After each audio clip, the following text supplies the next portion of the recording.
I'm not frozen. Hey, everybody. Hello, everyone. Welcome, welcome, welcome. What is going on? Trying to go live on Facebook. Hi, everybody. Welcome today. We are talking about healing conversations.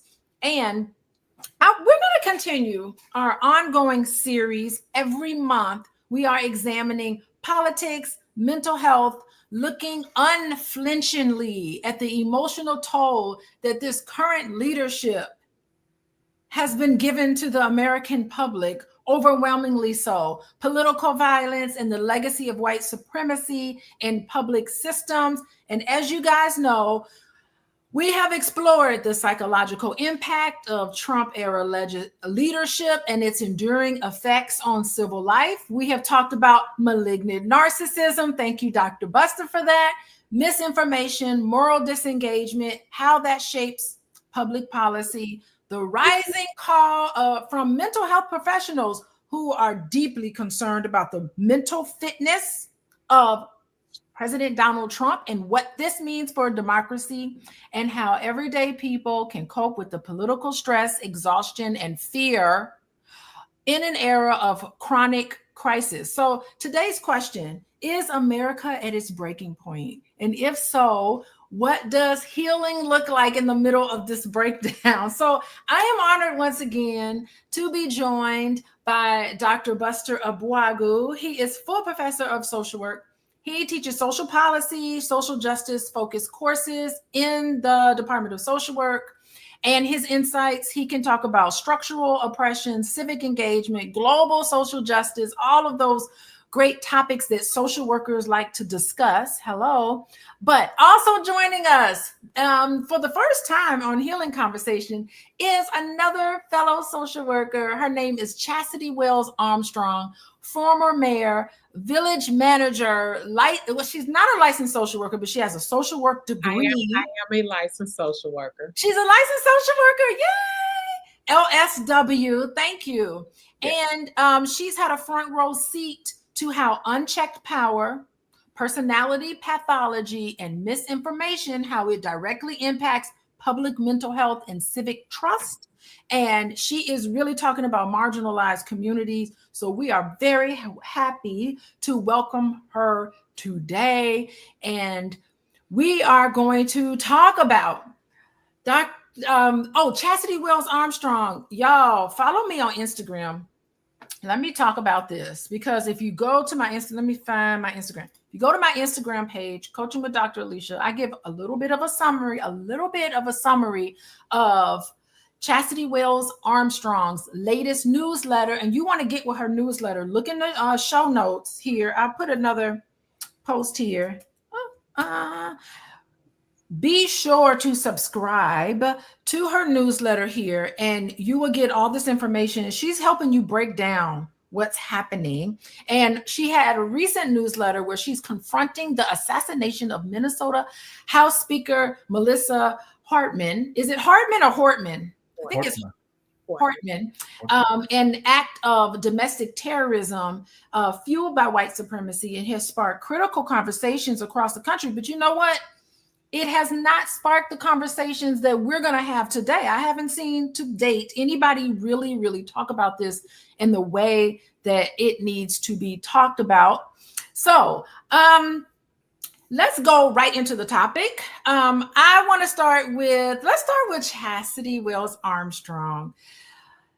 Oh gosh, welcome here. Thank you for delivering such a very powerful newsletter. Tell us in your own words, what do you think is going on with this whole issue of domestic terrorism, and how does refusing to name it harm public trust and mental health? First of all, hello, everyone. I want to thank you all for inviting me to participate tonight. My newsletter is called The Leadership Catalyst, and I publish it bi-monthly, so the second and fourth Wednesday of the month. And you can subscribe. Thank you for sharing the link, Dr. Alicia.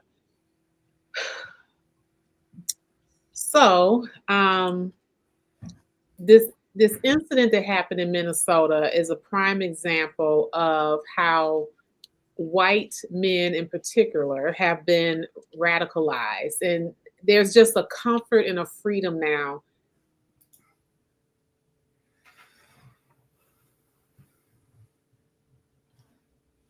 Oh, wait, did we lose her? Oh, no. There he is. He's back. He's back. Oh, yes. Okay, keep going. Okay. And so I'm not everybody's cup of tea, but I'm a very provocative writer. And in the last issue, I just called it out. These are tools of white supremacy. My newsletter primarily focuses on women who are in leadership and government leadership.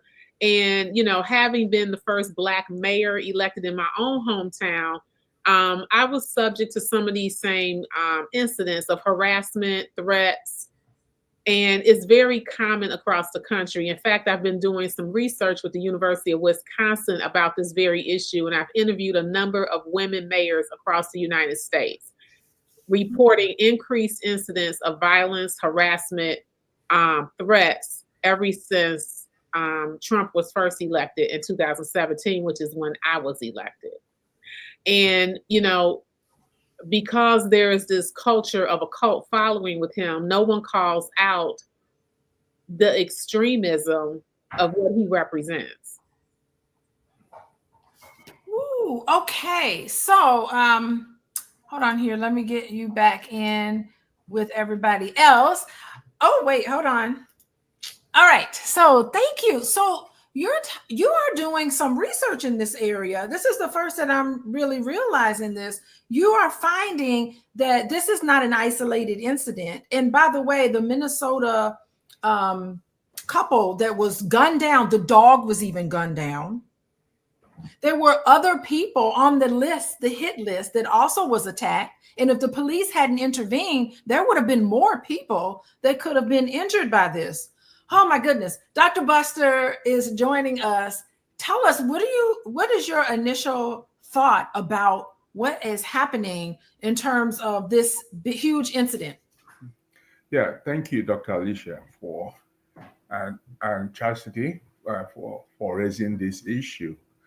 A very vexing issue, as a matter of fact.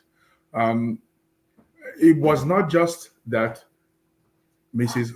Hartman was murdered. Her spouse, her husband, was also killed. And they could not have died without the incendiary language and rhetoric that Donald Trump, he didn't start it. He just put steroid in it. Mm-hmm. America was already teetering towards this fascist behavior before Donald Trump came. But it was amplified by his audacity that lacked consequences. It didn't matter what he did. Just 3 days ago, the Supreme Court has given him 1 inch into the door of this, of denaturalizing American citizens to that extent. So there's a saying that if your dad sends you to burglarize a home, you don't pick the lock, you kick down the door. So that's essentially what's happening here. And I have no problem with Donald Trump. I don't even have trouble with white supremacy because it was here ab initio. It landed here with Christopher Columbus, but that's not the issue. The issue is that the media, yes, which has the responsibility of informing, educating, and entertaining, have been called into the corner where they are now scared to even open their mouth. Assuming that it was a Black man or a Latino that had murdered 2 sitting senators in a state, all the media would have been up in arms and would have named it for what it is, which is domestic terrorism. America is not going to be destroyed from without. Iran has no capacity to destroy America. Americans and white supremacists have the capacity to destroy America, and they are destroying it from inside out. Yes, they are. You want to talk about that, Chastity, because you mentioned that in your newsletter that, what was it, 80% of all the domestic terrorism is done by white males. And they have this manifesto, this ideology behind them, giving them power to do so. It's almost like the election of Donald Trump is saying, oh, well, thank you so much. Thank you for letting me be myself. I don't have to hide anymore. I can really talk. I have the strength to talk about this openly. Absolutely. I was sitting here thinking about Dr. O's comment that he doesn't have a problem with white supremacy. So that I'm sitting here tilting my head. I'm sure I'd like to hear more about that. How can you not have a problem with it? No, it's not that I don't have a problem. What I'm saying is that it's not the main issue. The main issue is that the system has been hijacked. We've lived with white supremacy since 1619. And we found ways to navigate them through the Civil Rights Act, through the Emancipation Proclamation, until this man walked down that elevator of hell. The escalator. Yes. So no, I'm not saying I don't have a problem. I'm saying that the problem now is that white supremacy has been given carte blanche. Yes. Because the media, when the media speaks with its authentic voice, things change. But the media is gone. Most of us now get our information from social media, which are much more authentic than the mainstream media. So yeah, white supremacy, I hate it to the core. And I'm not saying, I'm not minimizing its impact. What I'm saying is I'm amplifying the role that white supremacy has played now into the mainstream media. Well, one thing that you brought up with the news, I think is very valid, is the fact that they're not holding him accountable. And when he kicked out the AP, in my opinion, they should have united. And said that if you put the AP out, then you're putting all of us out. Yeah. If you put them out and they can't cover, then none of us will cover. And that was a huge mistake that they made when they did not unite on principle. That, we have the right to freedom of, speech and, the press. But who owns this press? It's white men. That was another crack, in the system that harmed us. You're absolutely right. And the other part is the fellow members of Congress. They have cowered to him. They're worried about being primary. They're worried, about all these things, and they have a responsibility to their constituents. I mean, and the U.S. House represents 750,000 people. Yeah. Each member in the U.S. House.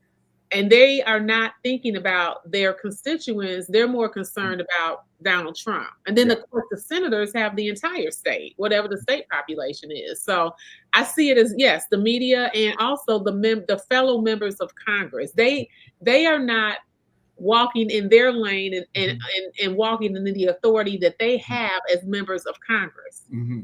But the problem with I still understand the members of Congress.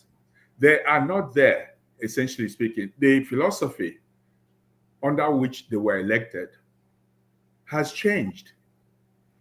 The Fifth Estate is the last bastion of control that, with regard to fascism and the Fourth Reich, which I have now termed the United States. The media should not be tethered to the apron strings of anybody because it's called the Fifth Estate for a reason. You cannot primary the Fifth Estate. But however, the Fifth Estate has been primaried. NBC was sued and they paid for a case they would have won single-handedly. They jettisoned all the people who spoke truth to power. They either resigned or they forced them to resign because they are afraid of their position. This is the same system that the Third Reich used to rout everybody. Members of Congress, we have never trusted them as our own bastion because many of them are there to gain traction in the political, mainstream. But media, of which I am one, as a broadcaster in Nigeria, I was incarcerated for many years, and I stood my ground. And these were military dictators who will kill you on sight. I come from the jungles of Africa, where the rule of law does not, obtain.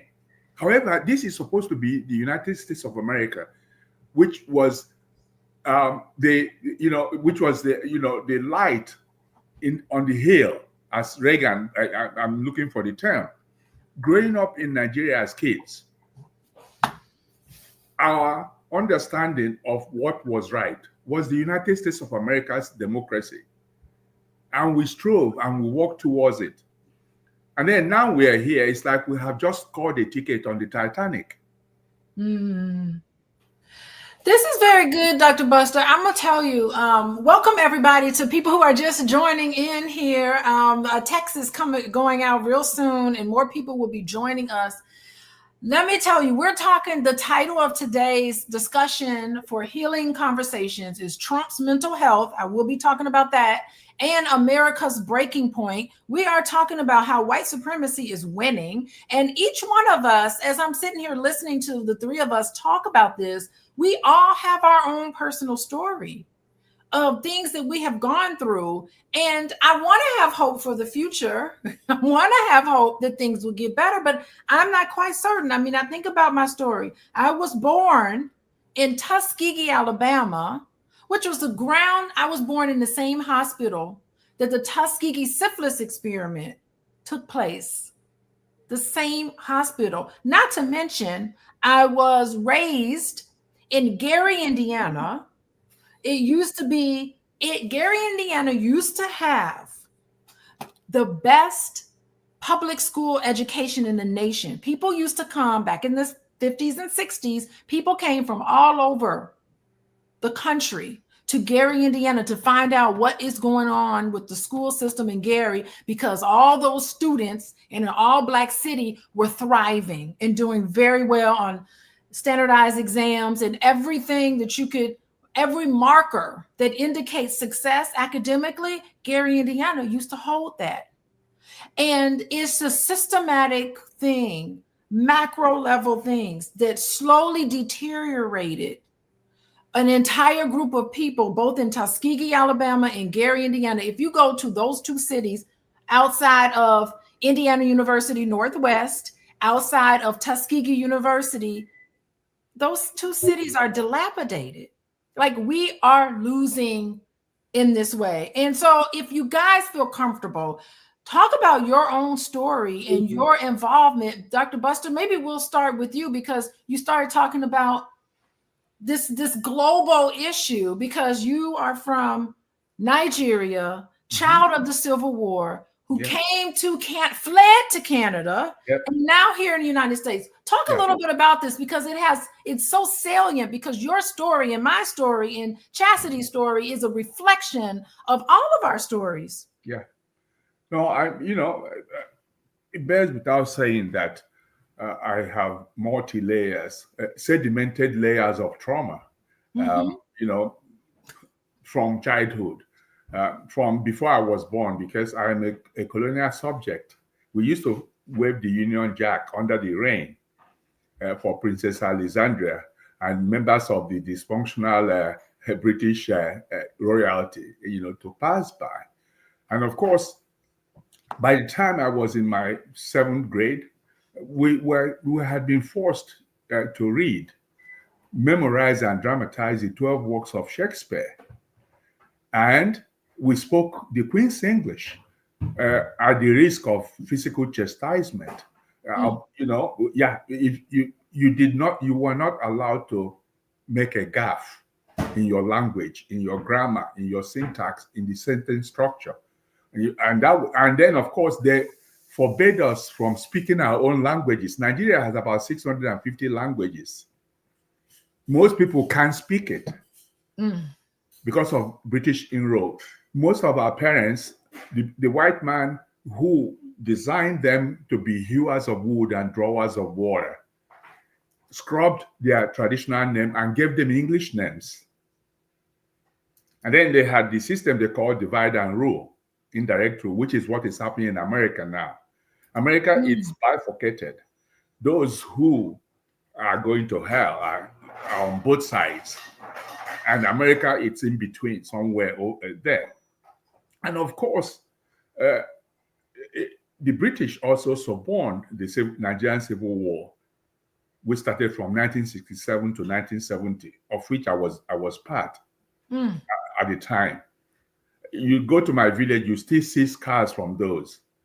And of course, today we have Boko Haram, we have terrorism. I can't show you the graphic images of people being dismembered and their body organs harvested for sale. Today. Today, as I speak, because the Fulani hegemony from the Sahel of North Africa have descended into there because politicians use them to subdue people. So in the case of the United States of America, white supremacy is using ICE and is using all the systems, the accoutrement of suppression, to silence people. Yes. So that's essentially where we are. Yeah, I took flight because of the content of my program, because I am vociferous and I have no apologies for it. And I really, there's nothing you can do to me that I haven't already experienced. And, when I arrived in Canada, I came with 2 duffel bags. One was mine, the little one, and the other was my then 7-year-old daughter, who practices internal medicine. She's now gone to, Philadelphia. And of course, this is what white supremacy sees, and they are scared. They think these people are coming to take our jobs. However, what does a brain surgeon from Syria need the job of a high school dropout for? Yes. We don't need that.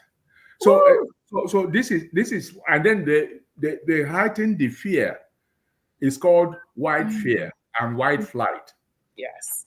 And because of that, they see you, they see me as the problem that they have.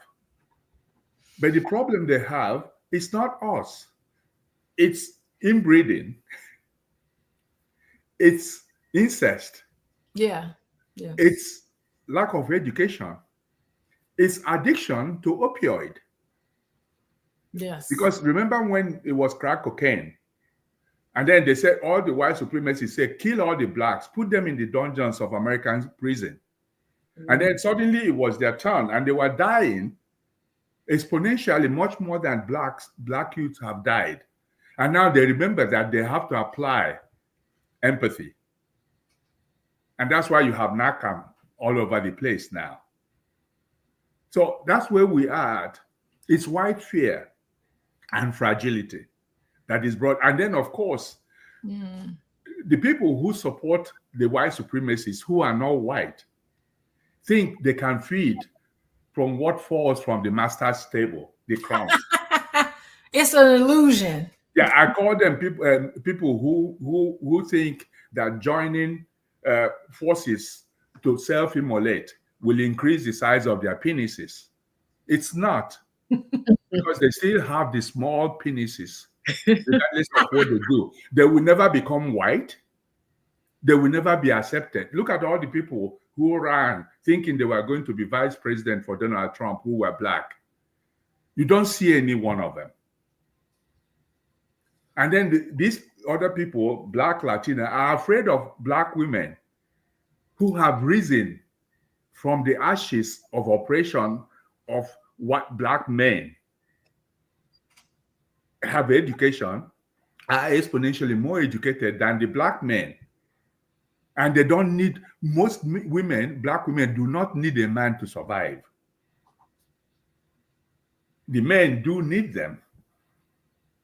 So that's where we are at. Yeah, I think it's interesting. Thank you for sharing your story. But underneath all of this white supremacy really is the deep-seated feelings of insecurity, of understanding and knowing that you're not as much of a man You know, as the others. there's this thing about oppression. Yes. If you oppress me externally, it doesn't affect me. If I internalize the oppression, it then attenuates and stultifies all effort I make to rise above it. So these people are suffering from internalized oppression. Internalized oppression. Because which how leads are we to paralysis here? of the mind and the body. Yes. Yeah, I mean, look at, even though the suppression is there, look at us now. Like nothing really can stop us. Thank you, Dr. Buster. I really appreciate that, because I've shared my trauma historically. You shared yours. Chasity Wells Armstrong. I love saying all three of your names. I know. Chasity Wells Armstrong is my favorite name in the world. No, I love her. I love her name. That's why it was. Isn't it great? Chastity. The word chastity is beautiful. Okay, yeah. So tell us, Miss Chasity. Tell us, what is your story, and so that everybody can get a better understanding of all of us and where we're coming from, because we know what we're talking about. Tell us your story in politics. Well, I never had any intentions on running for public office, but I was a non-traditional student, so I started getting my formal education in my 30s, had a great policy professor that I absolutely loved, and when I really realized how impactful policy is and how it's used to create systems of oppression and uphold them, I was really led to go into that work. So I ended up serving as a policy fellow in DC in 2007. And I knew at that time, this is what I wanted to do. I wanted to work in public policy. I had been asked to run for public office. I thought people were nuts. I still had two kids at home at the time. And so I started out in a small position, like a committee woman, and started getting involved in my community with the Domestic Violence Board. I was a leader in our National Association of Social Workers, Illinois chapter. I was Calumet chair and then vice president. And so just started getting more hands-on experience and being more involved in the community. And then in 2015, I ran for city council, became the first Black woman to represent my ward. And then decided to, try to have a conversation with the mayor at the time. She was a white woman. She was the first woman that had been elected. And I grew up on the east side of Kankakee. So Dr. O talked about white flight. I lived through that in the 80s in my hometown. And that's when you saw, factories leaving, communities, gangs, were prevalent, gun violence, and it's still prevalent. Those gun violence is still an issue in my hometown. I went to talk to her because when I was on city council, she never once called me. She never asked me for a vote. She never discussed anything on the agenda. And I wanted to know why the east side of town where I grew up looked the way that it did. It had been divested for decades. And when I went to see her, she literally was like organizing things on her desk. She was not interested in anything I had to say. And I had to fight to get that meeting, even though I was an elected official, because her executive assistant would gatekeep. And, what's your question? What do you want? Kind of thing.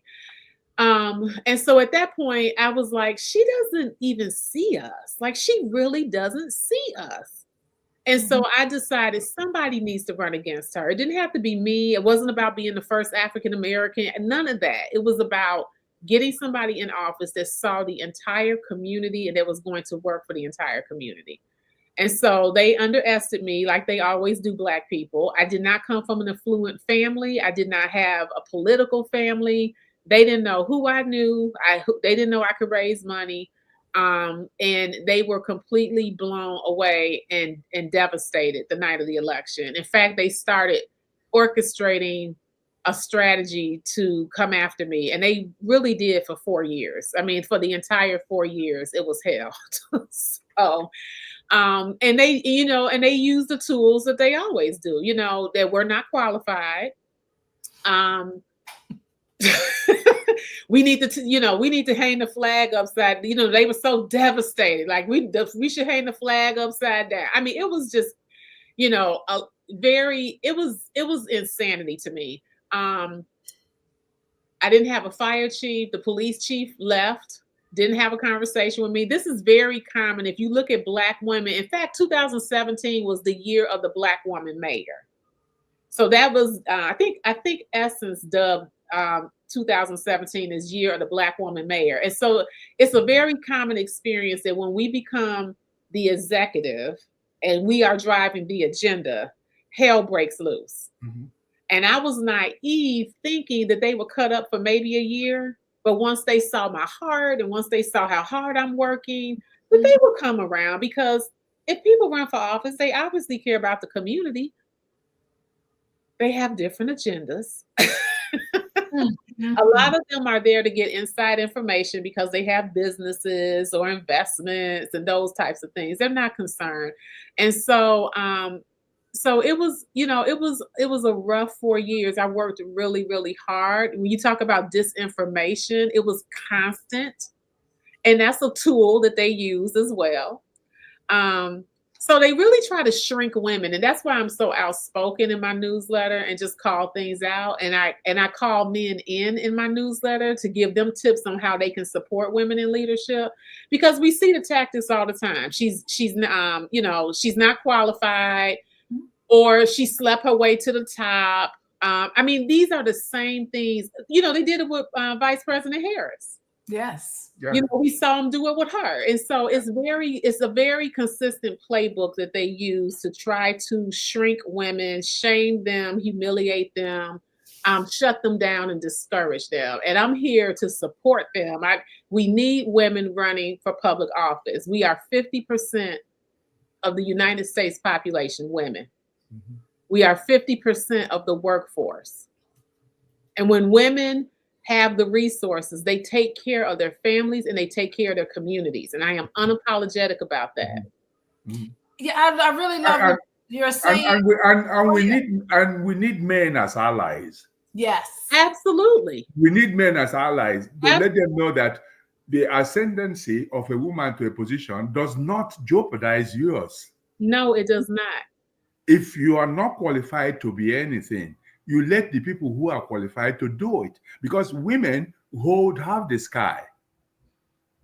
Mm-hmm. And they need men as enablers, as allies to get it done, because these men, most of them have daughters.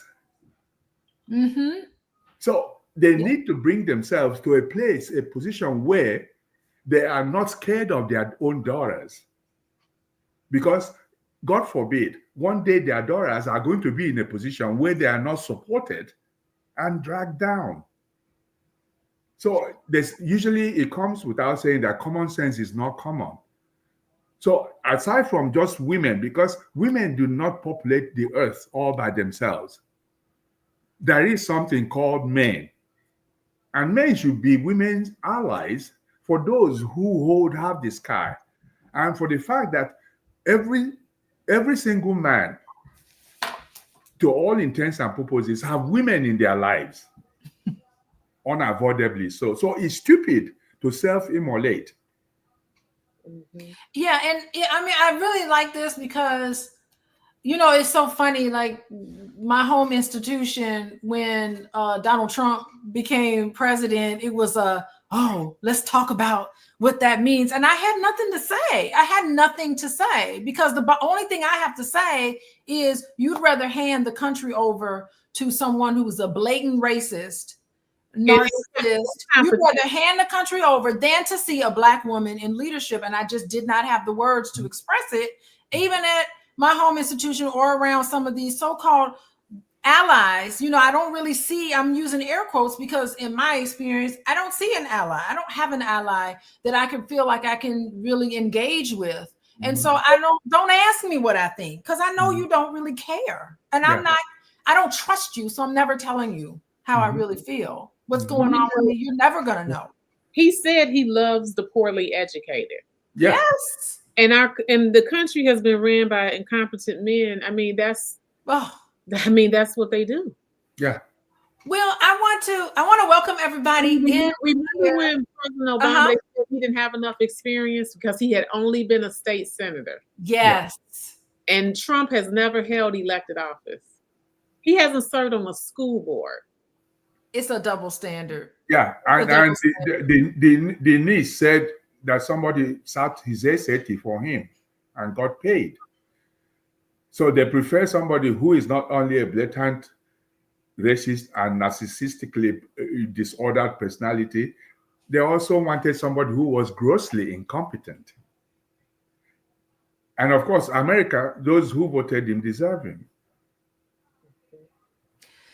Yeah, that's really something. And I also look at like Michelle Obama, some of the attacks that she's been getting. I mean, she is killing it on her social media posts and everything she's talked about. She's so articulate, and I really see and really explains what it's like for her being in the White House. She's been very outspoken. I really love that she is doing that because it just resonates with everybody. I want to talk about the No King protest here for a second because as Dr. Buster knows, I've been really talking about how we're going to resist. Let's shift the conversation. The last few minutes of our discussion about answers we're at our breaking point as America. There have been more and more people that have been waking up. The No King protest was the largest protest in the history of the United States of America. I was happy to when I saw that. It's grassroots power. Is the resistance, do you see the resistance really swelling and winning? Or are we just going to see more Congress people just kind of bowing and allowing a certain element get its way? How do we define winning in this era? And because we're still fighting for safety, we're still fighting for truth, we're still fighting for leadership that reflects justice. And how about we go to you, Chasity? Tell us what you think. Give us some perspective here.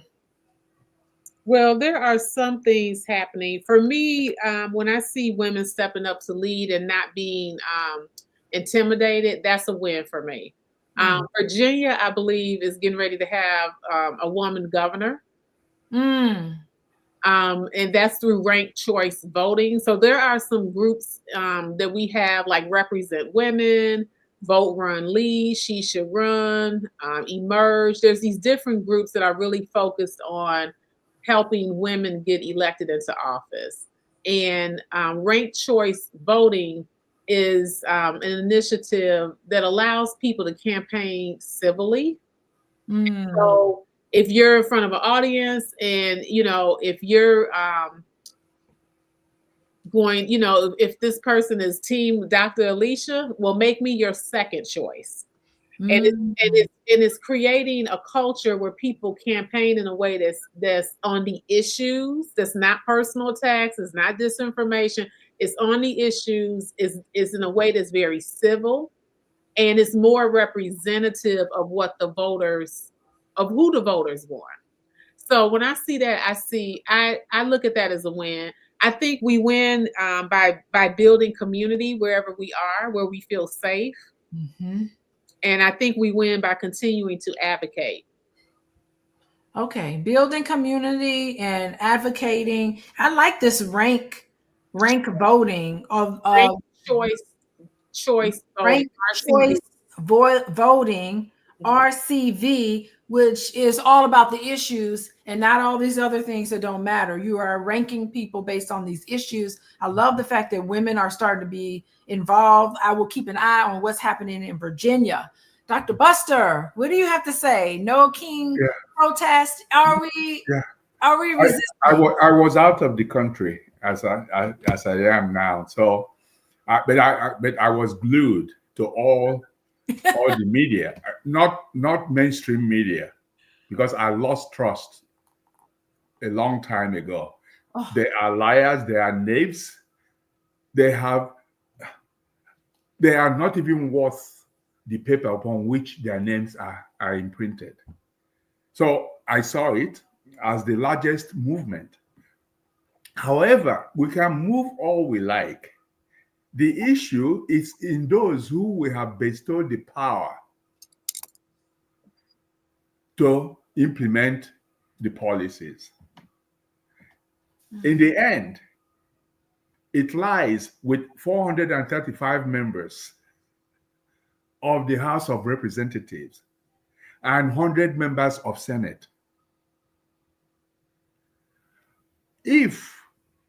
And the biggest problem is we know that the Republican Party is a lost cause. Mm-hmm. But the Democratic Party is not far behind. Yes, that's what we were talking about. Yeah, the only thing worse than a Republican is a Democrat. They can never seem to get their acts together. Mm-hmm. They are fixated on perpetuating themselves infinitely, that when they see young people who are actual agents of change, they run them clean out of town. Yeah. Protect the status quo. Yeah. When I benefit from this system, I don't want it to change. And we saw that with New York, right? We saw that. You know, how do we criticize Donald Trump for being a rapist, you know, a person that commits sexual assault against women and it's inappropriate? And then you put money behind Cuomo. Yeah. He was accused of the same thing. Yeah. And that's why people are pissed off with the Democratic Party, because you can't have the double standard. No. Now they did not. There was someone, I don't remember what representative it was, that got in trouble around the same time. What was that man's name? George, the one that had the fake identities. He was a New York. George Santos, was that his name? George Santos. George Santos. It was it was a Democratic congressman that had misused funds and that sort of thing. Yeah. So I will say the Democrats don't come out and support and condone people who have done wrong, committed fraud, or, you know, that kind of thing. But to put money behind somebody like Cuomo, it's a bad look. It's a bad message, and that's the stuff that has to stop. Yeah, and then the issue of dynasty. The issue of dynasty. Cuomo's dad was in charge. Right. Cuomo himself came, and his younger brother used his opportunities of power. Privilege. To promote his brother, who, by the way, is no better than Donald Trump in everything that he's done. He's not only a bully, he's worse. So the biggest problem we have, like I said, the only thing worse than the Republican Party is the Democratic Party. It was Debbie Wasserman who gave us Donald Trump in the first instance, because she did everything to make sure that Bernie Sanders did not win the primaries. And then, you know, and shooed in Hillary Clinton. Which people did not want. They didn't want that dynasty. No, at that time, we didn't want. She had a lot of blood on her hands. Although I don't think she would have made a terrible president. And you will see that Debbie Wasserman is still voting with the Republican Party, even recently. So if by a stroke of providence, the Democrats can rebrain themselves, because virtually the cranium is empty. So what are we supposed to do? What is the answer? Chuck Schumer won against D'Amato, who was his professor, and he hasn't done anything for the Democratic Party since he was there. Mm-hmm. And who's speaking out? Who are the voices that are speaking out of what is going on? It's the women. Yeah. And then they brand them. Alexandra Ocasio, if they had a way, had a way, they will harm her. This guy who killed Mr. and Mrs. Hartman had 70 people on his hit list, 70. But nobody is calling it out. So, to all intents and purposes, this fever can break. Donald Trump is not only a man-child, he's also yellow-bellied. I remember when the Mueller report was coming out. He was scared. He said, "I'm losing the presidency." If the Democrats can rebrain themselves, remember what the word rebrain, put some brain back. The next election, the midterm, it's November 3 next year, which is around the corner. Therefore, to this extent, and because both the House of Representatives and Senate are just a couple of members short of the majority by the Democrats, if they had a way and have a sense that they carry with them, Donald Trump will become a lame duck by November 4. Oh boy. Well, he's got his big, beautiful bill that he's putting through, and it looks like not enough Republicans are going to come up to the other side. It's gonna happen. Yeah, that's the resistance that really matters. Yes. If we can all march across the globe, if the people who are supposed to make and implement the policies are eunuchs, nothing is going to change. So what do you think is going to happen? Are we going to have more protests? Are we going to have more and more people on the street? What needs to happen? Approval rating is so low. Yeah, what needs to happen is to make sure that those who have been bought and sold, whether they be in Democratic Party or whether they be in the Republican, are not allowed. Yes. I think I said that in my newsletter, didn't I? That they all should be voted out, that the people that have been complicit. Yeah. Yeah, let's get a list. Yeah. And when you vote them out, the rest of them will take a cue from that. Because even Democrats that confirmed appointees in the Senate, Senator, why would you confirm Tulsi Gabbard? Yeah. The FBI guy. Yeah. Why would you confirm? Yeah. Why would you even confirm Marco Rubio? Little Marco. Yeah. Little Marco was an anchor baby. At the time he was born, his father was not a citizen. So today he has no birthright citizen. The woman that's over Homeland Security. Yeah. Yeah. They should be. The dog killer.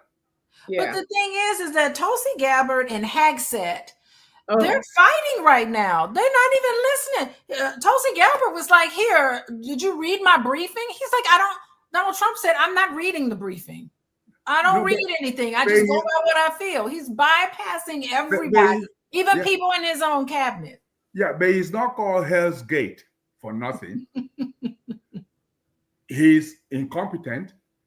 He's just a soldier. He has nothing.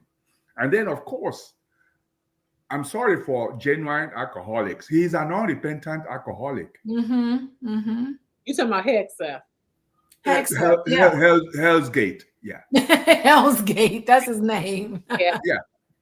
So those are and of course, and there is this DOJ woman. And we were telling them about Project 25. They didn't listen. They were more interested. Even the nice people were more interested in eggs and milk. They are not getting the eggs and they're not getting the milk. So the people who are voting live in trailer homes if they can afford it. So that's the biggest resistance. The other resistance will be to create a term limit for the judiciary. I'm all for term limits. Because the Supreme Court. Yeah, because the last the last constitution, the last revision to the U.S. Constitution was in 1992. Yeah. So it wasn't. We're not talking about 1776. So which means that the Constitution can be changed. Absolutely. And I agree, they should not be there for life. No. Because we saw increasingly, especially from George Bush and 9/11, how those who are policymakers relinquished their positions to the executive. Which is what they're doing now. Which is what they're doing now. And I can't for the life of me believe that a Democrat will vote for anything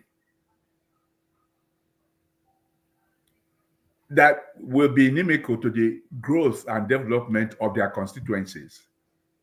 But they do, because they either have been bought and sold by the IPAC or anybody.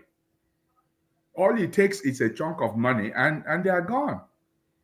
So that's the resistance that will really matter. One that makes sure that the Constitution is changed, amended to make the judiciary give them term limits and term limits for Congress. Term limits for Congress. For crying out loud. Okay. We got term limits for Congress and for the judiciary. We saw the slippery slope with 9/11 and the Patriot Act, which people like Clinton voted for. Yes.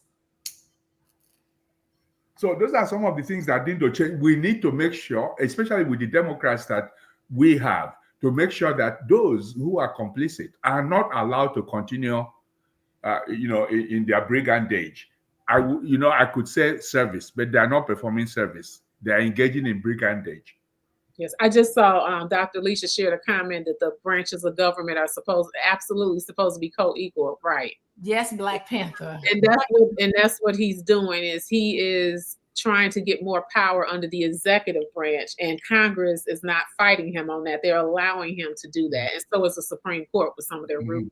So, because the Congress has majority of MAGA, therefore, to turn the tables, the Congress, the majority of the congressional body has to shift, and if it shifts, then when he makes his executive order or something, Congress will disapprove, and he will become automatically a lame duck. Hopefully we have elections, because he said during his election that you just got to vote for me one more time. We got it taken care of. Yeah. So they are being very aggressive at trying to implement as much as Project 2025, as they can. Yeah. And as soon as they can, getting as much push through. And a lot of these things he's doing is he's testing the waters to see what he can get away with. And he's getting away with everything.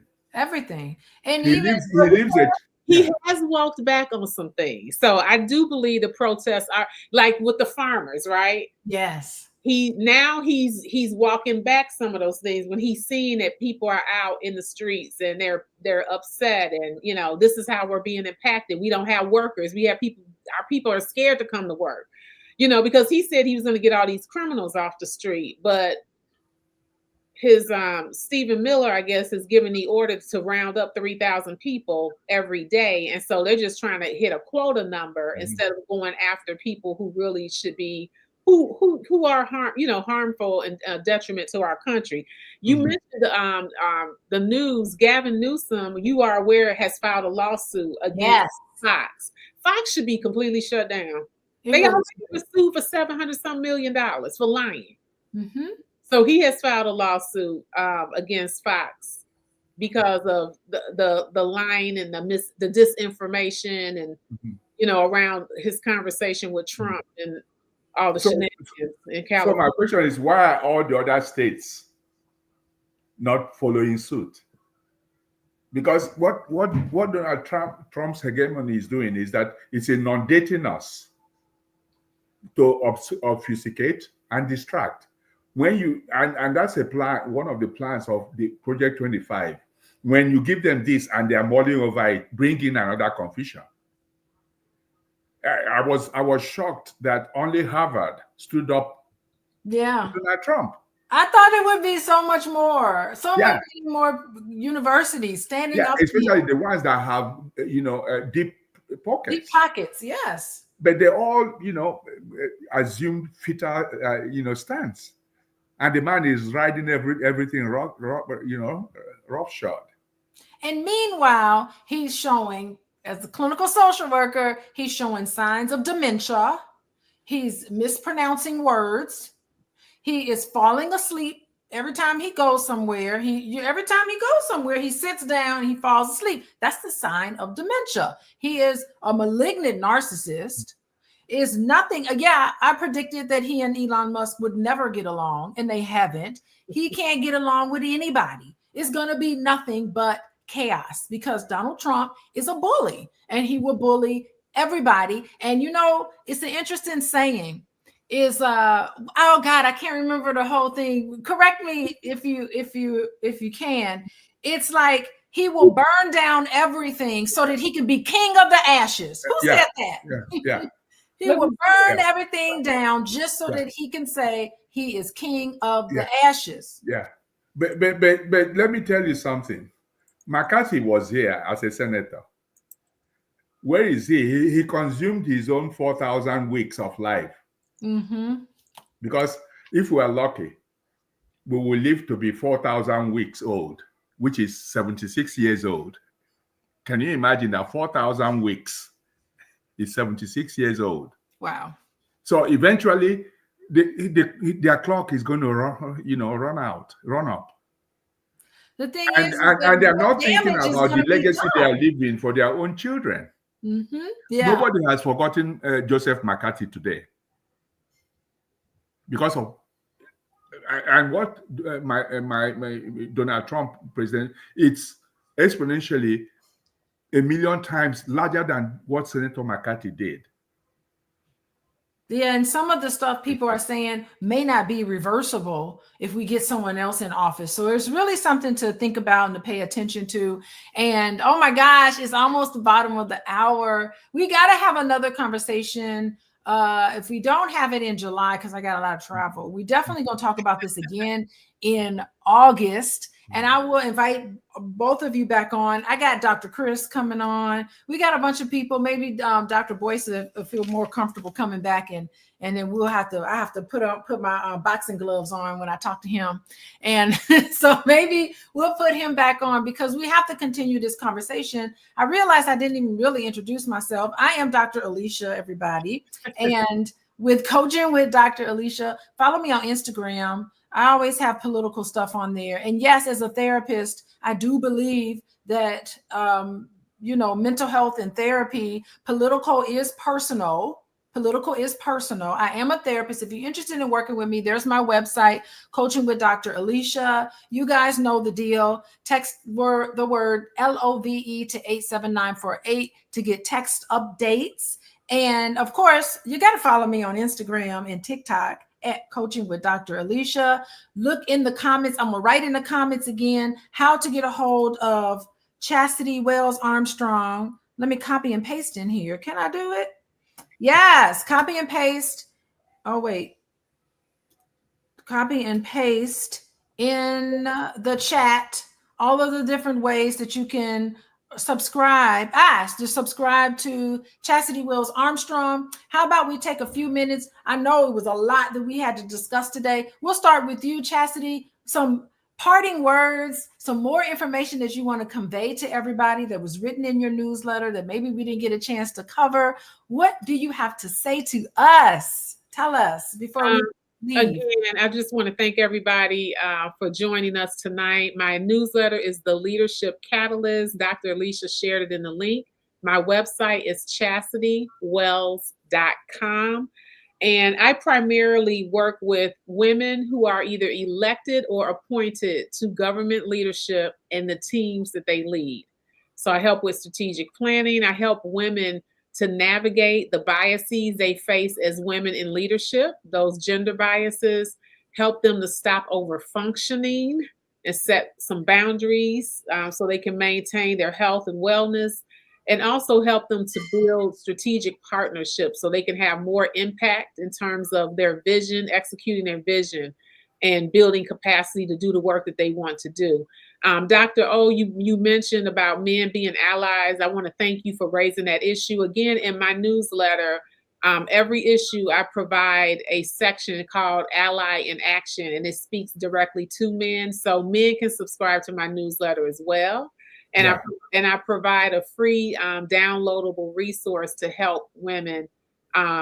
In the last one, I provided one, I think it was Democracy Security Project. This is an organization that's helping electeds to stay safe. So I always provide some type of resource to help our women in leadership. So I want to thank you all. If anyone is interested in running for public office or is in public office and need that support, I am here to support you. We need you. We need your voice. We need your activism. We need your perspective. And you don't have to do it alone. No.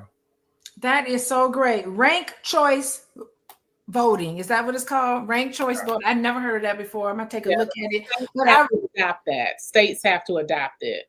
Beautiful. And I don't think we need to see some of this violence and think that we have to ignore it. No. Think that we have to, I don't want to get into politics. I don't want to get into that kind of stuff. Maybe this is a signal that all of us really do need to get into politics. We need to advocate for term limits. That would be the best resistance there. Get some of those people out who have been greasing. Their pockets have been greased by these big corporations. And it's not just Donald Trump doing it. He's doing what all the other presidents have done, and Obama included.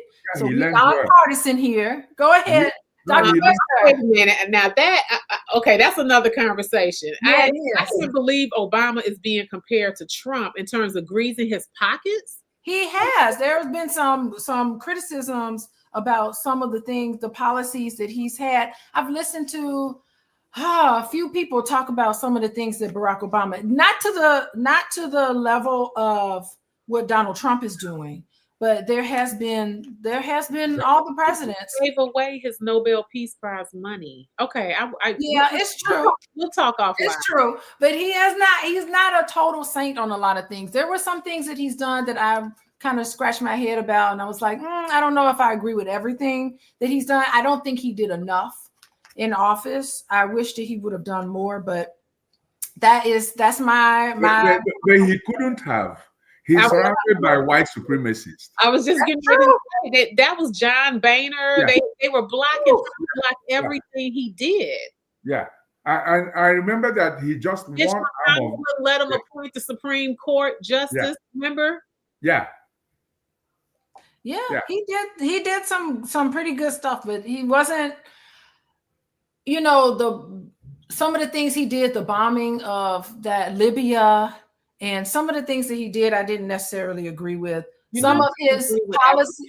Nigeria has actually accused him of electing a former general who destroyed Nigeria by sabotaging the existing president at the time, Dr. Goodluck Jonathan. But the thing is this: he who is without sin, let them cast the first stone. Mm-hmm. He is not a saint. All the saints are dead. But there is no moral equivalency between President Obama. No. They set all kinds of traps for him. There was none that was explicit. They even came after him for wearing a tan suit.